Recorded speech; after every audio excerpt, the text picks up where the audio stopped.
Electric motor.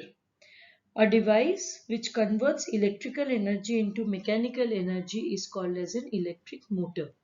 It is used in fans, refrigerator, mixers, washing machines, computer, pumps, etc. Let us see how an electric motor works. Before starting with the working of the motor, we will be seeing the construction of the electric motor. If you look at the figure, the electric motor consists of a rectangular loop of copper wire having a resistive coating, means with a covering. As shown in the diagram, it is placed between the north pole and the south pole of a magnet.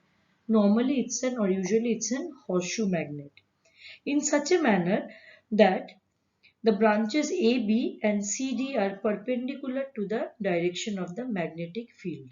So we have a wire, rectangular shaped wire ABCD, which is placed in between within the magnetic field of a horseshoe magnet in such a manner that AB is and CD are perpendicular to the magnetic field.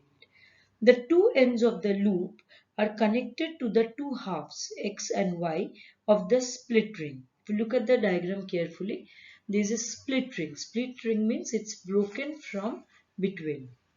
The two halves of the ring have resistive coating on their inner surface and are tightly fitted on the axle. There is an axle which helps in movement of the rings and movement of the wire. The two halves of the split ring X and Y have their outer conducting surface in contact with the two stationary carbon brushes E and F. So if you look at the diagram again, or if you look at the construction, you have a wire ABCD. There is a horseshoe magnet. The wire is kept in the magnetic field. You have two split rings X and Y. You have the two carbon brushes, that is E and F, and you have an axle. That is the basic construction. This is connected to a circuit and a source of electricity. Now let us see the working part of it. When the circuit is completed, as it is shown in the diagram, the current flows in the branches AB of the loop from A to B through the carbon brushes E and F. As the magnetic field acts from north pole to the south pole, according to the Fleming's left-hand rule, the force experienced by arm AB is in the downward direction and the arm CD in the upward direction. We have learnt about Fleming's left-hand rule and we know that how the direction of the current moves in that case. And the force is exerted in such a manner that AB goes in the downward direction and CD starts moving in the upward direction. Both these forces are equal in magnitude, that is equal in value, and opposite in direction, and hence the coil rotates in anti-clockwise direction. Thus, the loop and the axle starts rotating in an anti-clockwise direction. After half an rotation, the two halves of the split ring X and Y comes in contact with the carbon brushes E and F, respectively, and the current in a loop starts flowing in the direction DCBA. Therefore, a force is exerted on the branch DC in downward direction and on the branch BA in the upward direction. That means after completing half movement, the contact is made in such a manner that the current reverses and the direction of force also changes. Initially, AB was going down and CD was going up. Now DC comes down and BA goes up. The loop continues to rotate in the anti-clockwise direction. Thus, the current in the loop is reversed after each half rotation and the loop and the axle continues to rotate in the anti-clockwise direction. Thus, this is the working of the electric motor. Galvanometer. Galvanometer is a sensitive device which works on the principle that a current carrying conductor placed in a magnetic field experiences a force. The pointer on the galvanometer dial is connected to a coil. The coil is placed between the pole pieces of a magnet such that when a small current flows through the coil, the rotation of the coil will be proportional to the current. In galvanometer, the pointer deflects on both the sides of the zero mark depending on the direction of the current. Galvanometer is used for detecting and measuring electric current.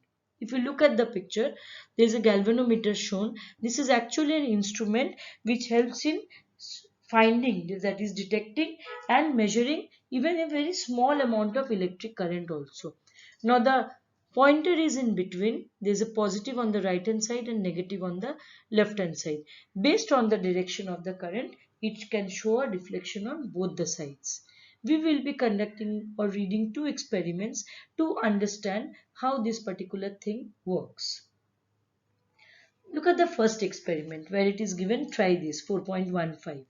Now you can see there is a magnet, there is a wire, the wire is connected to a galvanometer. Now see what we do. Complete the circuit by connecting the galvanometer. Keep the bar magnet erect in such a way that its north or the south pole is just below the copper wire.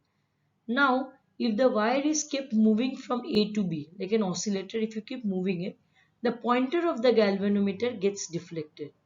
This is called Faraday's electromagnetic induction. We'll be seeing about it a little later. Now move the magnet with the wire fixed and the galvanometer pointer still gets deflected. So what did we do? First we kept the magnet at a fixed position and moved the wire. So what did we see? We saw that the galvanometer pointer starts moving. That means electricity is generated. In the second step, what did we do? In the second step, we kept the wire constant and we started moving the magnet. Then also the galvanometer showed some movement. That means in the second case also electricity was generated. In the first experiment, we saw if a conducting wire is kept moving in a magnetic field, current is produced in it.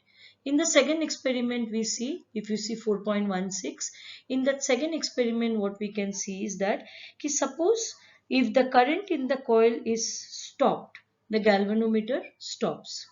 And if again the current starts, the pointer again starts moving, showing that the current is generated.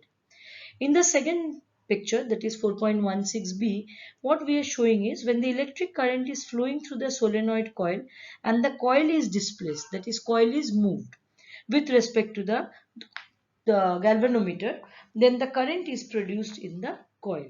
Now what do we infer from that? In the first experiment, we kept a wire. First we kept the magnet stationary and moved the wire, and we saw that current is generated. Then we kept the wire constant and moved the magnet. Similarly, current was generated. Same with solenoid. We moved the solenoid, again electricity was generated. What do we actually infer from these two particular experiment? What we infer is even if the solenoid is kept stationary, a change in current in the solenoid produces a current in the coil. If the solenoid coil is moved towards or away from the coil, we see a deflection in the galvanometer. Also, the faster is the displacement of the solenoid, means as fast as the solenoid is moving, larger is the deflection of the galvanometer. That means more current is produced. If the current in the solenoid coil is changed, a current is produced in the coil, or if the solenoid coil is moved towards the coil, then also a current is produced.